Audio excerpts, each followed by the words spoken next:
So was there an extra burden on you to perform tonight? Yeah, oh yeah. Missing weight, like, in my 14 years as an athlete, I've never missed my mark on that. It was something I miscalculated. Lucky me, I got my special cousin in town today. If you don't know what that means, every other female does. So it's definitely a first time for me to do that. I'm ashamed of myself. The amount of backlash I took from it was just mind blowing, that people are just that mean and cruel over it. But one of my friends said to me, they go, "Hey Jessica, they pay to make weight. That's why they take a part of your show money, right? So the fighting is the fun part. So, they pay us to make weight, and, I missed my mark, and I had to pay her some money, and I'm sorry to her. I'm sorry to all my fans and all the people. It won't happen again. It's not like this is something that, is a continuous problem with me. But yes, I had to, when I got dropped off today, my coach was like, "Jessica, let it go." I couldn't even smile. Everybody was at dinner at my house, and we had all these great things. I had Pink Box Donuts send me stuff, and I felt so ashamed to eat and enjoy myself. It was really embarrassing. So yeah, it's not something I like to do. I don't like to feel shameful in front of the world. Was it your second cousin, or what was the reason why you missed weight? I'm a female. I have a period. So that was the reason. Yes, that would be my cousin Flo. Right, I understand. So that was okay. Flo. All right. Have you heard, are you going to be able to stay at 25, or might they pressure you to go back to 20? No, it's not again, it was one of those things that was really miscalculated. We kind of knew. I mean, a lot of females, let's dig into the female body here for a minute, right? We have a period every 4 weeks. When you're dieting heavy, right? A female's body starts to change, so things start to really get messed up. So sometimes it can push your period off, or it can pull it forward. We knew going into this fight by all of our calculations that I was supposed to get it this week, and sure shit, I did. And at one point, I stopped. My body would not let go of water. It was literally we were sitting there, and I was just getting hot. And instead of me sitting there and spending the entire time, and I pushed it as hard as I could, and I talked to Viviani, we talked to her camp, and we said, "Look, I will sweat everything I have out. I will do everything I can. I'll be as tired as I can going to that scale if it makes you feel better, but I am really trying, and I don't want you to feel like I'm not, and it's not something I'm proud of." It was extremely embarrassing. So again, I don't want it to happen again. I have never missed a weight in my life. I have fought at 25 for years. Given what happened, and the way that it happened, was it surprising that some of the criticism and backlash you took came from your colleagues? Who was that? I'm thinking of Sajara Eubanks. I know. Oh, that's a colleague? Yeah. I think he means a fellow fighter. yeah, Of someone who has done it multiple times? I mean, that to me is just, Did that that's annoy you just, the most, though, from her especially? not really, because I could care less. Because unfortunately, she's not a good enough person to get the world to come around her. So she's got to capitalize on someone else's mistake to make them look bad, to make herself look better. What kind of human being are you to do that to somebody else? Why don't you try to be in the support? And you know what? Originally, she was the one who started with me. So, I think there's been some back and forth banter. I just think she's just disrespectful to even the female division in that way. Sometimes things happen, right? We have to go, "Hey, did something bad happen? Are you okay?" Let's make sure. Jess has never done that. But if someone kept doing it, at what point do you say, "Hey, you keep doing this"? It's obviously not a mistake. So I could care less about that, and some other people really came through with support, and I look back and I think of girls like Cynthia and, who had problems, and you guys don't know what goes through our camps. We hide everything from you guys until post-fight to tell you, and tell you at the last minute. So, I mean, it's just our nature, right? It's how fighters are. We're going to keep it as hidden as we can until the last minute and then tell you why things didn't really seem as perfect as they should have been. But you won the fight. I mean, can you even enjoy this? We're talking about this instead of, you getting a win as an underdog yet again. Yeah, I think I need to just keep staying the underdog, 'cause it's always been something I've really capitalized the most on. We knew Viviani was really, really great. I knew that she had fought. It was so crazy because she fought on my the day after my birthday, just against Alexis Davis, and I said that. So it was after me in the Valentina fight. I go, "They're gonna make me fight the winner of that." And I lost a split decision to Alexis Davis at 35. It just made sense, the way the division was growing, and people who had fought each other. I just had a feeling that was going to happen. And they originally offered the fight in October. Going into the Valentina fight, I talked about it. I had 6 herniations in my lower back. The UFC they knew about it. You know, they did everything they could to help get me through the fight and made me feel as comfortable. It's my job as a fighter to change those things. But in the midst of that time from that fight, I had another episode at the UFC Performance Institute in one of my training sessions that I completely lost all function of my legs. So we got set back. So I originally wanted us to fight this fight in Boston in October. And we said, hey, look, is there any way we can do it in Vegas at home? Give us a couple more months. We're really right on the verge. You know, Bo Sandoval and Heather over at the Performance Institute have literally spent countless of hours and time rebuilding me. And, you know, thankfully for that, you know, we're in a much healthier state. So it's exciting to see where things kind of go from here, right? Because I got to showcase, I have really good kicks. My right hand is heavier than ever. And also my ability to, you know, get up off the ground when someone takes me down as well as my takedown defense. I think it was exciting to show you. I mean, isn't it what you guys want to see? You guys want to see you fighting. You don't want to just see quick finishes. You want to see a showcase of 2 talents, right? Like if a football game was just throwing the ball back and forth, would you really enjoy it?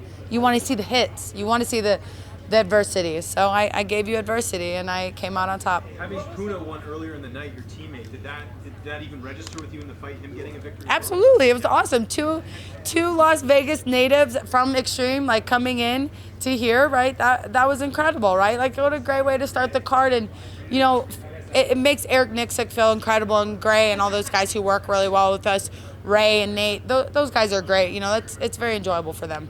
You showed a tremendous amount of resilience in coming back from defending your last fight. A lot of people don't do that. How were you able to dust yourself off and get back on the grind?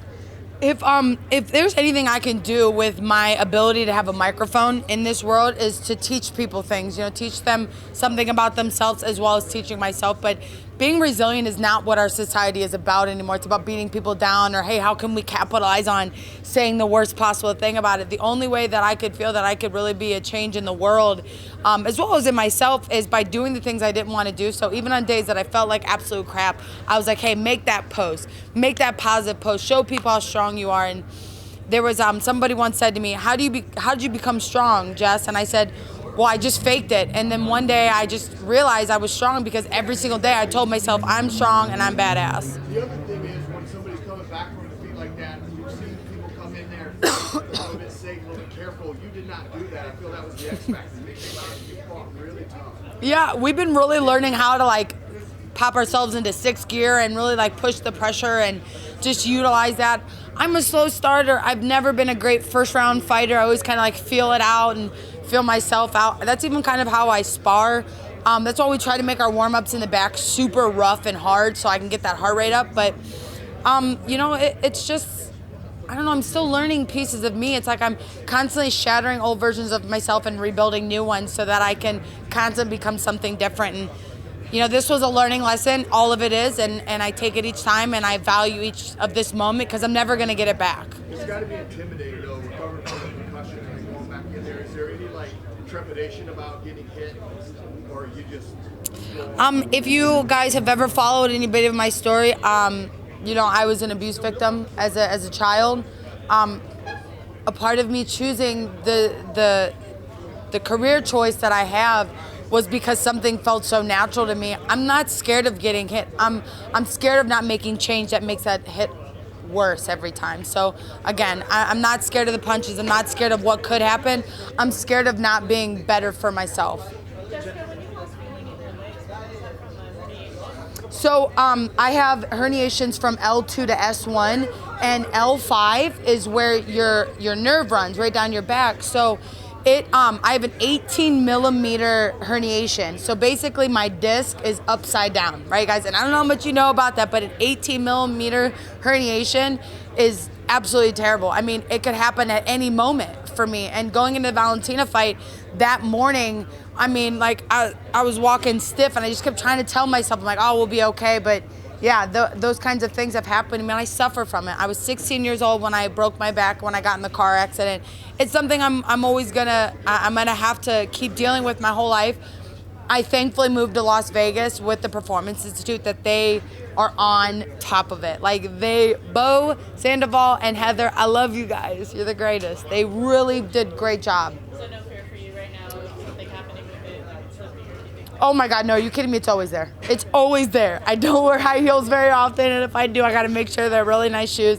It's always there. It could happen any moment. I could sneeze, and it'll instantly throw back out. But I'm taking all the precautions I can properly do without surgery. Surgery was offered to me. I know, guys like Cain Velasquez have done it in DC. I'm opting out. I want to save that until it's an absolute must where I don't have to put the physical work in, because surgery, you can't go back from that. I'm a little tight right now. Those kicks, definitely I was sitting down when I came here because I could feel it tightening up a little bit, but it was because, those low kicks, it takes a lot. As much as I'm kicking her, she's putting her body weight back on me too, so it's a little stiff, but a little R&R would probably help and just get back to it.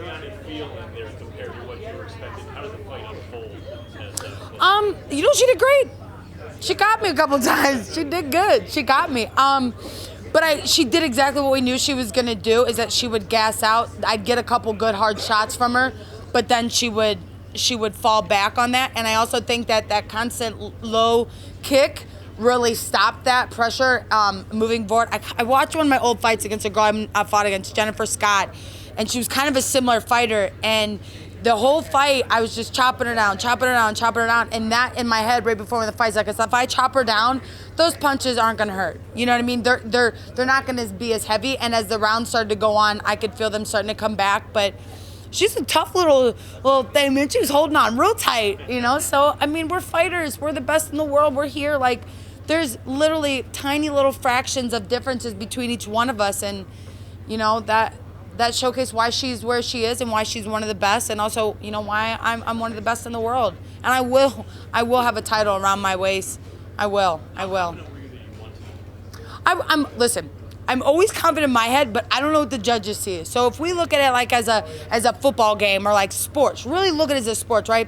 I knew I hit a lot more low kicks. I knew I connected with more punches, and I showcased more athletic ability as well as martial arts ability. And I think that's where we're going to start seeing the game change a little bit.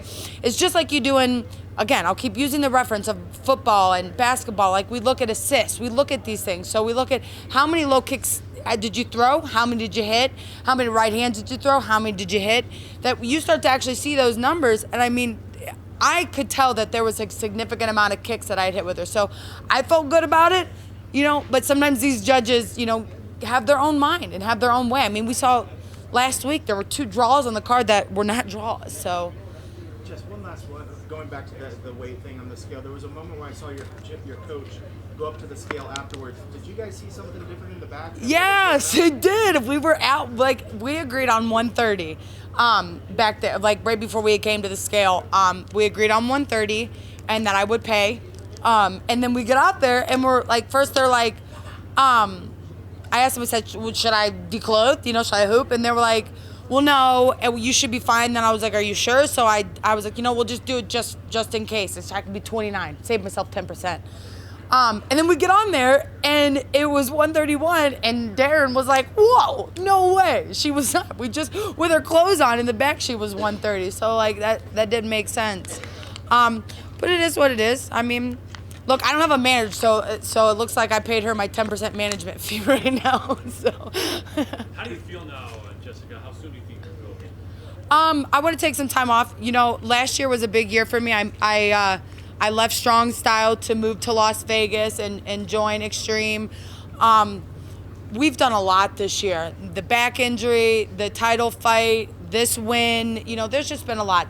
I'd like to get back on the Columbus card in my hometown, back in Ohio, back where I live and, or where I lived for so many years. And, hopefully March will be a perfect timing and I can leave, go spend a really good holiday with my family.